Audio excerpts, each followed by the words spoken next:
요한복음 21장 1절에서 17절까지 말씀입니다. 여러분과 저와 함께 봉독드리도록 하겠습니다. 그 후에 예수께서 디베레아 호수에서 또 제자들에게 자기를 나타내셨으니 나타내신 일은 이러하니라. 시몬 베드로와 디두모라 하는 도마와 갈릴리 가나 사람 나다나엘과 세베대의 아들들과 또 다른 제자 둘이 함께 있더니 시몬 베드로가 나는 물고기 잡으러 가노라 하니 그들이 우리도 함께 가겠다 하고 나가서 배에 올랐으나 그날 밤에 아무것도 잡지 못하였더니 날이 새어갈 때 예수께서 바닷가에 서셨으나 제자들이 예수이신 줄 알지 못하는지라. 예수께서 이르시되 얘들아 너희에게 고기가 있느냐 대답하되 없나이다. 이르시되 그물을 배 오른편에 던지라 그리하면 잡으리라 하시니 이에 던졌더니 물고기가 많아 그물을 들 수 없더라. 예수께서 사랑하시는 그 제자가 베드로에게 이르되 주님이시라 하니 시몬 베드로가 벗고 있다가 주님이라 하는 말을 듣고 겉옷을 두른 후에 바다로 뛰어내리더라. 다른 제자들은 육지에서 거리가 불과 한 50칸쯤 되므로 작은 배를 타고 물고기 든 그물을 끌고 와서 육지에 올라보니 숯불이 있는데 그 위에 생선이 놓였고 떡도 있더라. 예수께서 이르시되 지금 잡은 생선을 좀 가져오라 하시니 시몬 베드로가 올라가서 그물을 육지에 끌어올리니 가득히 찬 큰 물고기가 153마리라. 이같이 많으나 그물이 찢어지지 아니하였더라.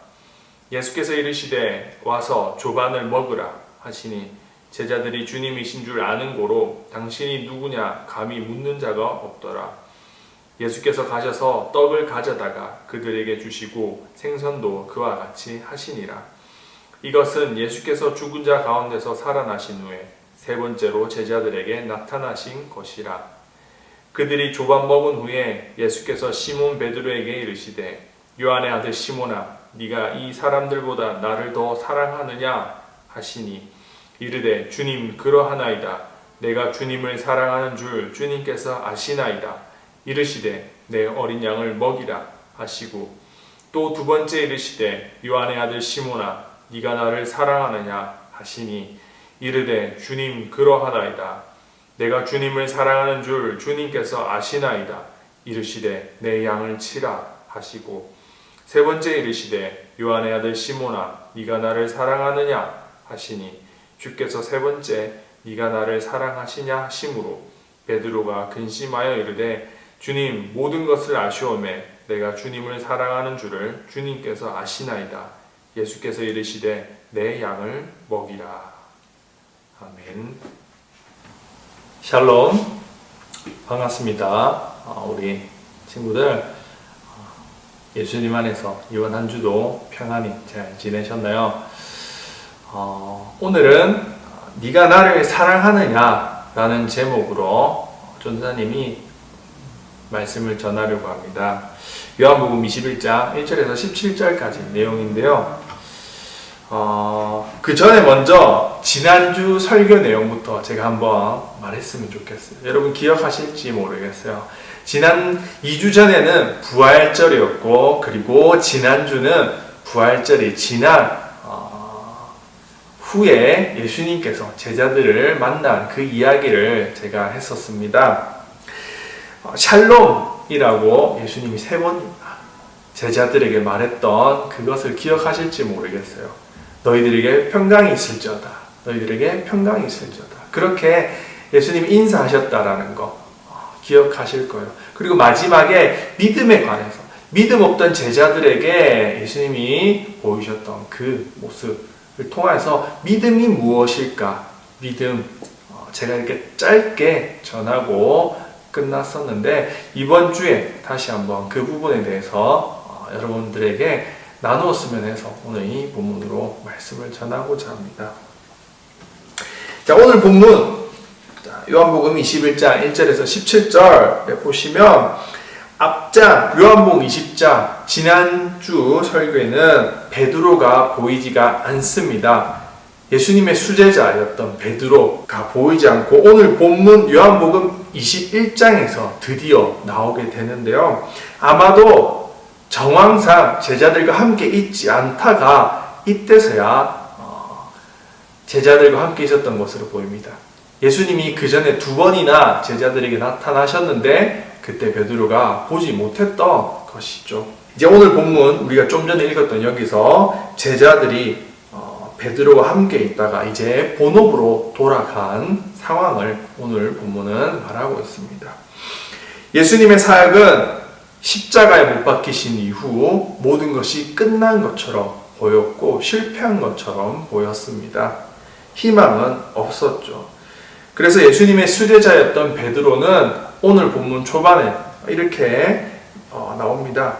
배를 타고 원래 자신의 직업인 어부가 되겠다라고 그가 고백합니다. 그러나 그날 밤새 그물을 내리고 다시 걷고 그물을 던지고 걷고 해도 베드로는 고기를 잡을 수 없었습니다.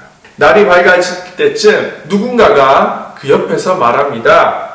얘들아, 너희에게 물고기가 있느냐? 라고 누군가가 강가에서 멀리서 이렇게 얘기하고 있는 것이죠.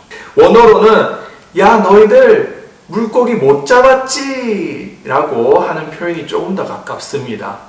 야, 너희들 물고기 못 잡았지? 그리고서는 배 오른쪽에 그물을 던져봐! 이렇게 얘기하는 겁니다. 그 말을 듣고 왼편에 내리던 그 그물을 반대편으로 던져보는 것이죠. 그러고서 그물을 잡아 올리니까 이게 웬걸 물고기가 완전 많이 잡힙니다. 오늘 본문에서는 153마리, 153마리나 잡혔다라고 표현하고 있는데요. 완전 대박이죠. 그런데 이 상황이 우리는 전혀 낯설지가 않습니다. 왜냐하면 누가복음 5장 4절에서 7절까지 이 내용이 나오기 때문입니다. 이 내용에서 베드로는 예수님을 처음 만날 때 그 장면이 나오는데요. 그때도 베드로는 밤새도록 그물을 던졌지만 허탕만 치고 있을 때였습니다. 그때 예수님이 나타나셔서 그쪽에다, 우편에다 그물을 던져봐 라고 했을 때 많은 물고기를 잡았던 그 기억, 우리는 낯설지 않게 볼 수 있습니다. 베드로도 낯설지 않았겠죠. 주위에 있던 제자들도 마찬가지였을 것입니다. 이에 제자 요한이 말합니다. 그 전에 예수님을 만났던 요한이죠.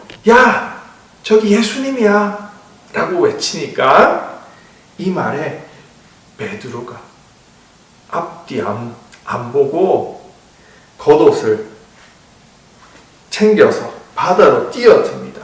성경에는 한 100m 정도 되는 거리라고 하는데 그곳을 수영을 해서 예수님한테 육지로 나아가는 것이죠. 그냥 잠깐 저어서 가면 금방 가는 거리인데 이 성질 급한 베드로는, 그리고 예수님이 너무 보고 싶었던 베드로는 그것을 못 견디고 예수님한테 뛰어든 것이었죠. 그러나 다른 제자들은 노를 저어서 천천히 오게 됩니다. 이 베드로는 예수님을 너무 많이 사랑했기 때문에 그러지 아니하고 부활하신 예수님이 너무 보고 싶어서 직접 물로 뛰어들어서 예수님께 나아오죠. 그런데 육지에 도착하자 보이는 것은 예수님이 준비해 주신 숯불이었습니다. 그리고 떡과 물고기를 준비해 두셨어요. 밤새도록 고생한 제자들, 이제 새벽이 지나서 아침 먹을 시간이나 되어서 다들 배고픈 그 시간에 예수님이 맛있는 떡과 물고기를 준비해 두셨습니다. 수고했다고 너희들 조반 아침 먹어 라고 말씀을 하시죠. 참 따뜻하신 분이에요. 그리고 숯불가에 앉아서 이제 제자들과 대화를 나누게 되는 것이 오늘 본문입니다. 이에 예수님이 베드로에게 물어보십니다. 오늘의 본문 요한복음 21장 15절 같이 한번 읽어볼까요? 같이 한번 읽겠습니다. 시작. 그들이 조반 먹은 후에 예수께서 시몬 베드로에게 이르시되 요한의 아들 시몬아, 네가 이 사람들보다 나를 더 사랑하느냐 하시니 이르되 주님 그러하나이다. 내가 주님을 사랑하는 줄 주님께서 아시나이다. 이르시되 내 양을 먹이라 하시고. 아멘. 자, 근데 예수님이 이 질문을 한 번만 하신 게 아닙니다. 그 다음 절 16절 17절에 계속해서 거듭해서 물어보시죠. 베드로에게 총 3번이나 물어보십니다. 이에 베드로가 근심하며 답합니다. 주님, 당신이 아십니다. 내가 당신을 사랑하는 것을 말이죠. 같이 한번 읽어볼까요? 17절 한 절 읽겠습니다. 다 함께 시작.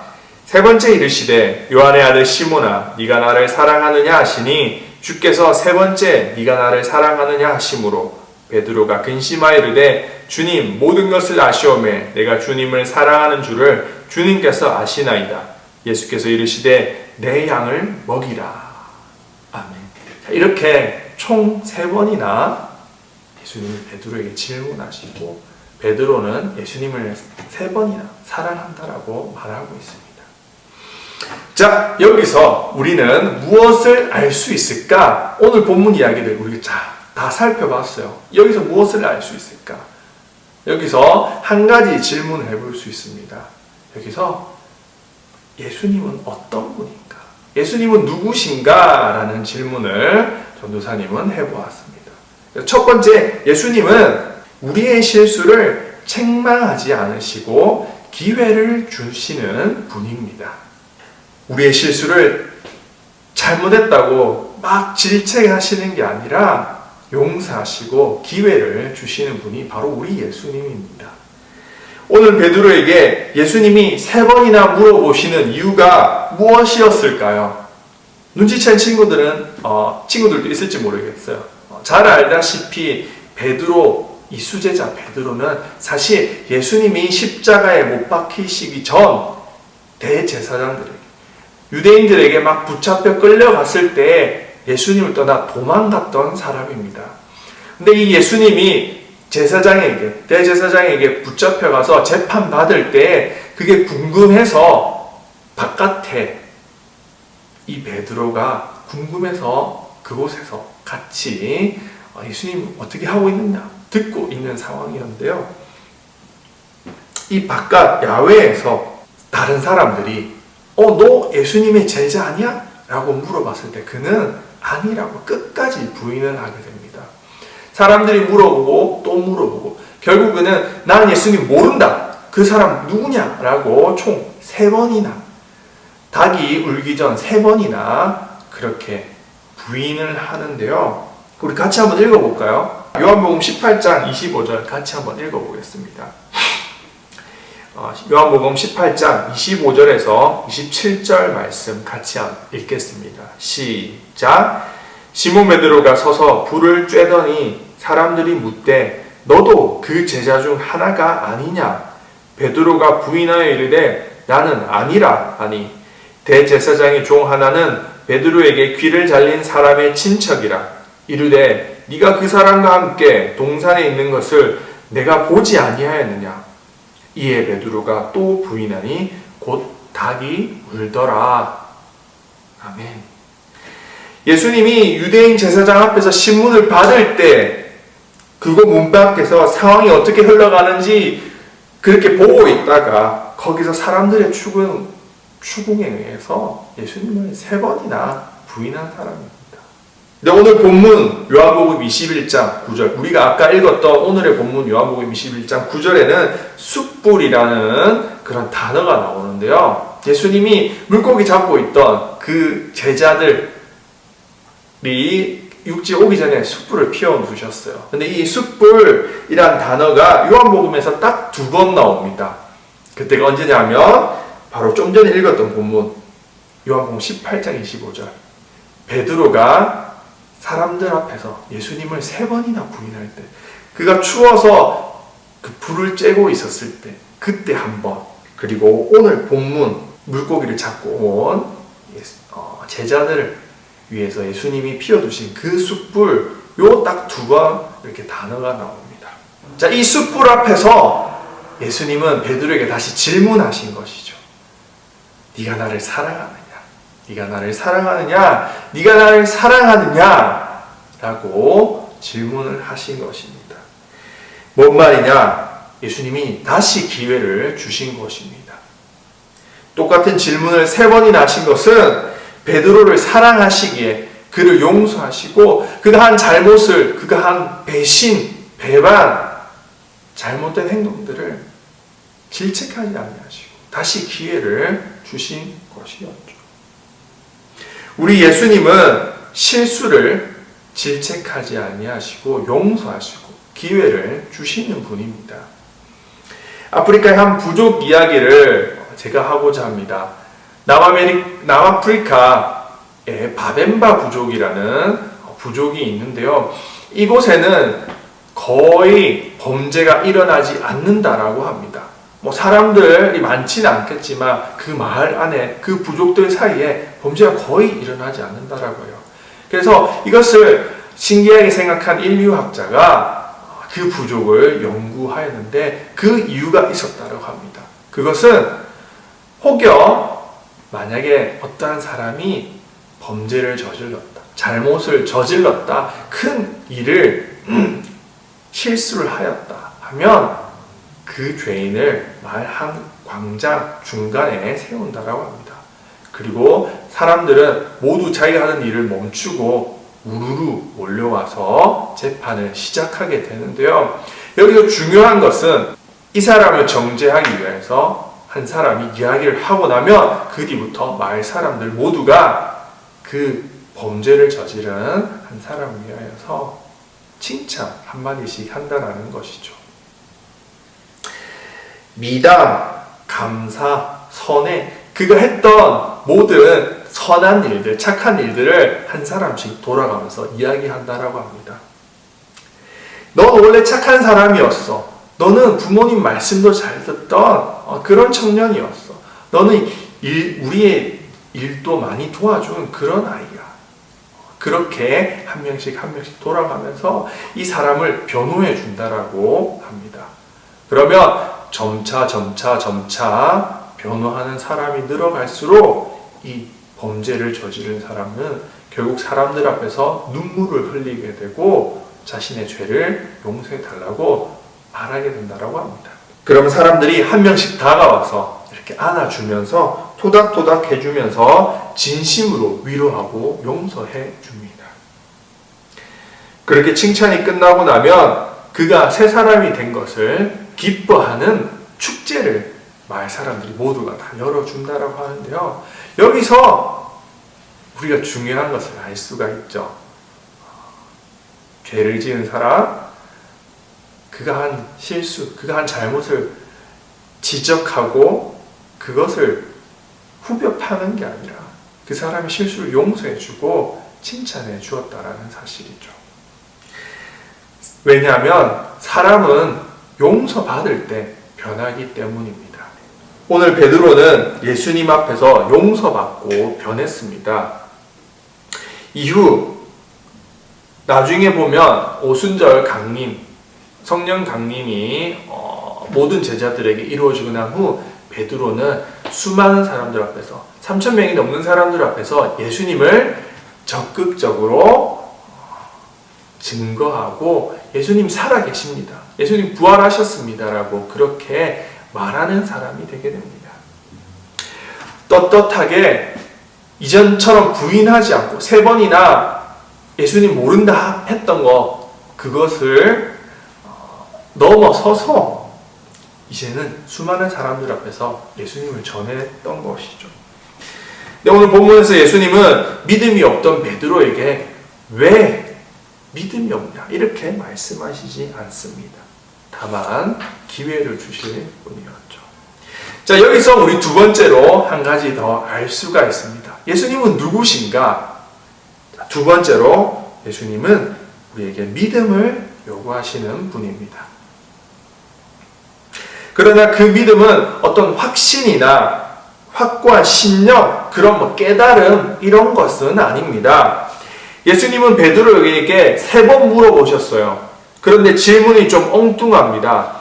믿음이 없어 예수님을 배신했던 베드로에게 야, 너 왜 믿음이 없어? 이렇게 말씀하시지 아니하시고 야, 너 믿음 있니? 이제 나 믿지? 이렇게 말씀하시지 않으셨어요. 너 믿음 있지? 이제는 나 보았으니까 믿음이 있지. 이렇게 말씀하시는 것이 아니라 나를 사랑하느냐 이렇게 질문하십니다. 여기서 우리는 중요한 포인트 한 가지를 알게 되는데요. 예수님은 믿음 없던 베드로에게 왜 믿음 없냐고 그렇게 말씀하시지 않으시고 너 나 사랑하냐라고 좀 뜬금없게 물어보셨어요. 이에 베드로가 대답합니다. 네 예수님, 제가 주님을 사랑하는 줄 주님이 아시나이다. 주님 알고 계시다 라고 그가 고백합니다. 예수님을 사랑했기에 물고기 잡다가 예수님이다 하는 그 말 듣자마자 바로 물에 뛰어들어서 예수님께 온 이 베드로입니다. 그런 베드로에게 예수님은 재차 물어보십니다. 너나 사랑하냐? 자, 이게 무슨 뜻일까? 자, 믿음은 어떤 확고한 신념, 확신, 내가 막 믿습니다. 이게 아니라는 사실인 것이죠. 믿음이 확신이라면 우리는 베드로처럼 실패하게 됩니다. 이거 중요한 이야기예요. 상황이 변하면 흔들리게 됩니다. 만약 믿음이 어떤 믿습니다 하는 확신, 내가 꼭 붙들어야 하는 신념이라면 말이죠. 우리 이전 세대들, 믿음의 이전 세대들은 믿음을 어떤 확신 혹은 신념, 깨달음, 흔들리지 않는 어떤 그 무엇인가라고 생각했습니다.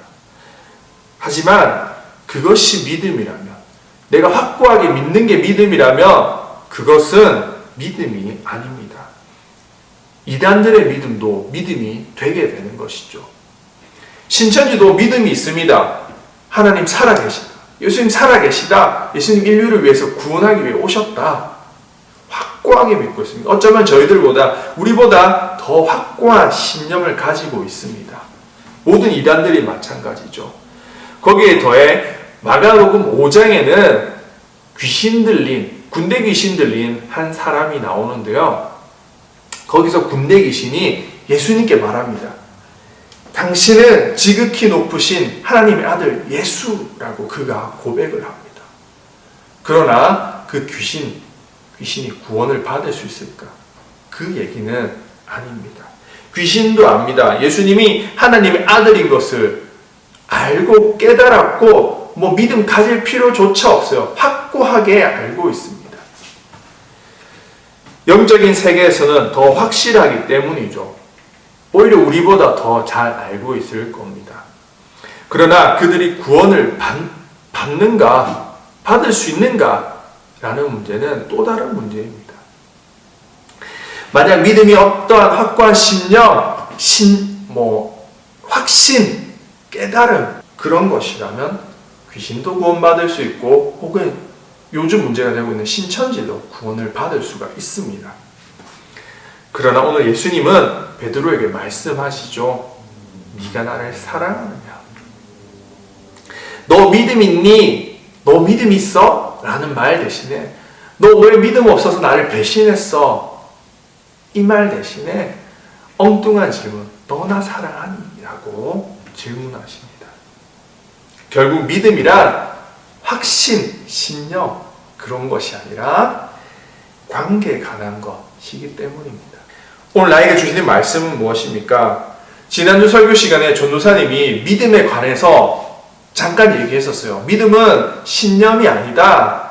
내가 막 붙들고 있어야 되는 상황이 힘들지라도 막 붙들고 있어야 되는 그런 확신, 확고한 내 안에 어떤 그런 게 아니라 관계에 관한 단어라고 말씀을 드렸습니다.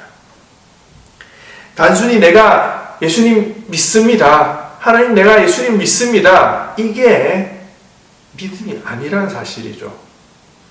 예수님과 실제적인 관계 속에서 이루어지는 것이 바로 믿음입니다. 그리고 그냥 관계만 이루어지는 것이 아니라 예수님 말씀하신 사랑이 있어야 하는 것이죠. 관계에 사랑이 더한 것이 바로 믿음입니다. 수많은 모태신앙인들이 잘못 이해하고 있는 게 있습니다. 어릴 때부터 교회를 다니다 보면 우리 다 그런 경험 하잖아요. 어릴 때부터 설교를 듣고 또한 부모님 예수님께서 신앙생활을 하는 것을 보고 다른 사람들의 간증을 듣다 보면 아, 정말 하나님 살아계시는구나 이것을 알게 될 때가 있습니다. 하지만 하나님께서 살아계신다는 것을 믿는 것은 아니죠. 그것은 믿음이 아니라 아는 것입니다. 만약 그렇게 믿는다면 여러분들 예수님 살아계신 믿습니다 라고 믿는다면 결국 여러분들도 베드로처럼 언젠가는 실패하고 맙니다. 저 역시도 마찬가지였고 그러한 상황에 부딪혔을 때 결국은 예수님을 부인하고 마는 그런 모습을 보게 됩니다. 그러나 예수님의 제자가 된다는 것은 그리스도인이 된다라는 것은 믿음을 가지게 된다라는 것은 그러한 것이 아니죠. 예수님으로부터 용서받은 은혜에 감격하여서 그분을 사랑하며 그분과 교제하는 것이 바로 믿음입니다.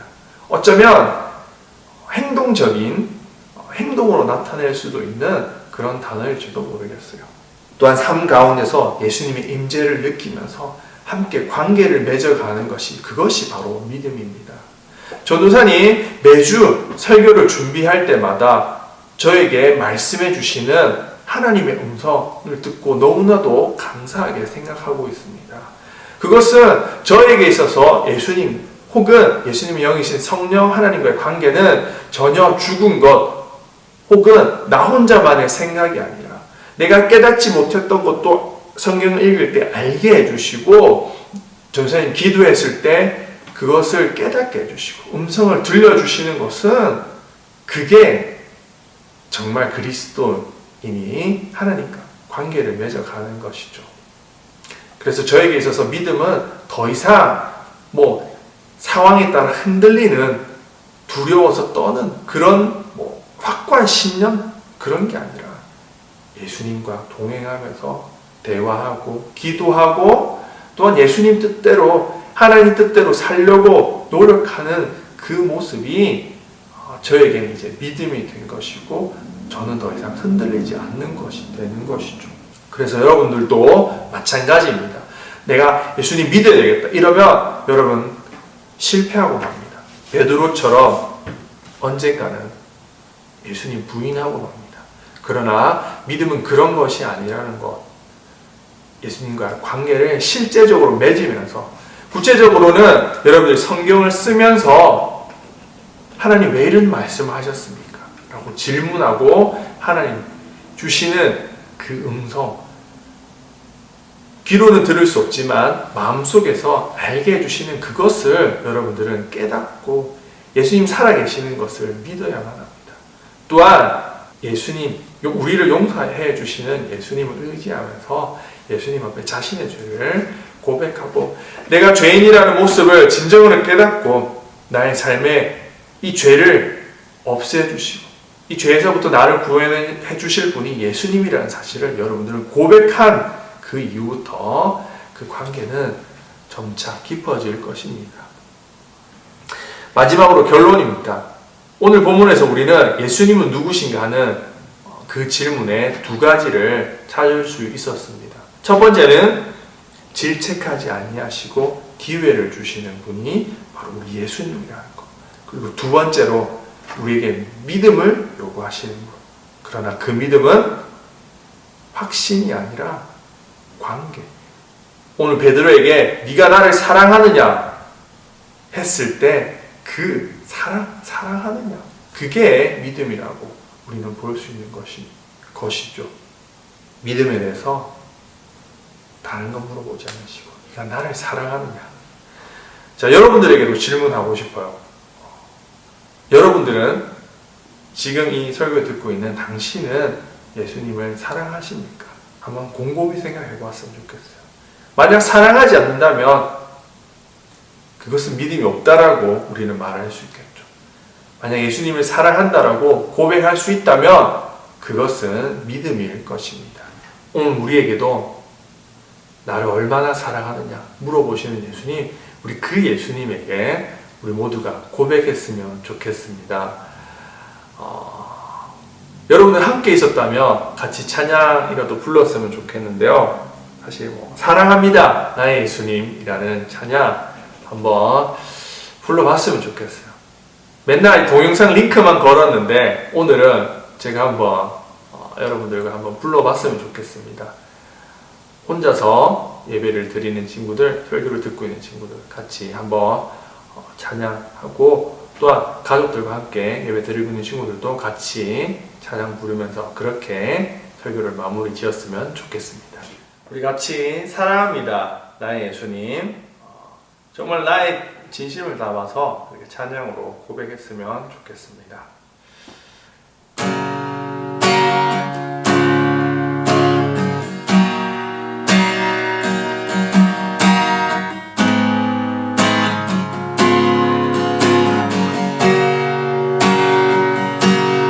사랑합니다 나의 예수님, 사랑합니다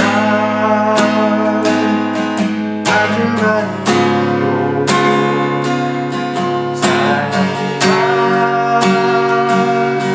나의 예수님, 사랑합니다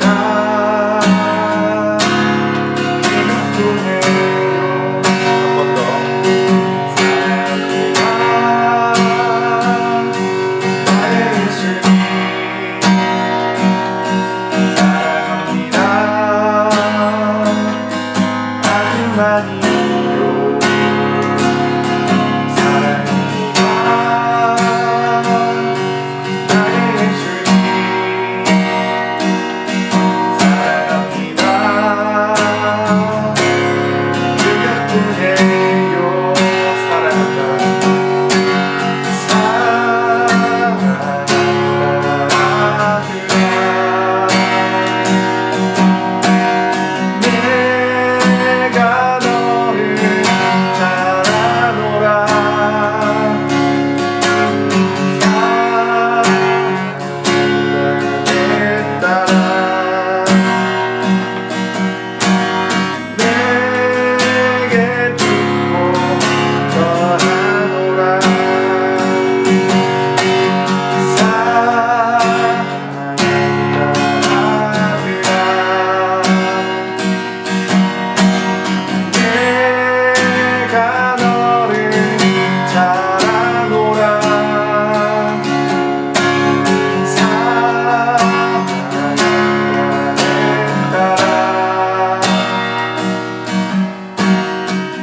우리의 고백처럼 진심으로 사랑한다고 좀 전에 고백처럼 그렇게 우리 모든 우리 친구들이 고백할 수 있었으면 좋겠습니다. 그럴 때 우리에게 나도 너를 사랑한다 라고 말씀하시는 그분의 음성을 들을 수 있는 우리 모든 성동교회 중고등부 친구들 될 수 있기를 간절히 바라고 소원합니다. 기도드리겠습니다.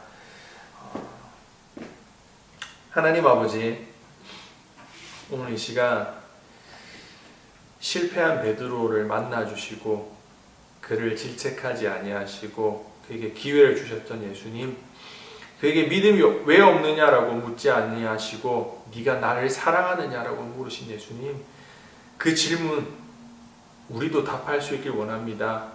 우리도 베드로처럼 믿음에서는 실패할지 모르겠지만 예수님과의 관계에서 예수님을 사랑하는 것에 있어서만큼은 실패하지 아니하고 정말로 예수님을 사랑하고 나의 구주 나의 하나님으로 고백할 수 있는 우리 귀한 친구들 될 수 있기를 원합니다. 주님, 저희들 주님을 잘 알지 못한다면, 믿음이 부족하다면 저희들을 더욱더 사랑하여 주시옵시고 저희들에게 더욱더 주님께서 살아계심을 보여주시옵시고 확신을 주시옵시고 저희들이 물어보고 저희들이 주님께 저희들의 죄를 고하고 주님 앞에 용서를 구할 때 주님 저희들을 받아주시옵시고 잘못했다 지적하지 아니하시고 저희들에게 기회를 주시고 저희들이 바른 믿음 올바른 주님과의 관계 맺으면서 살아갈 수 있도록 주님 인도하여 주시옵소서.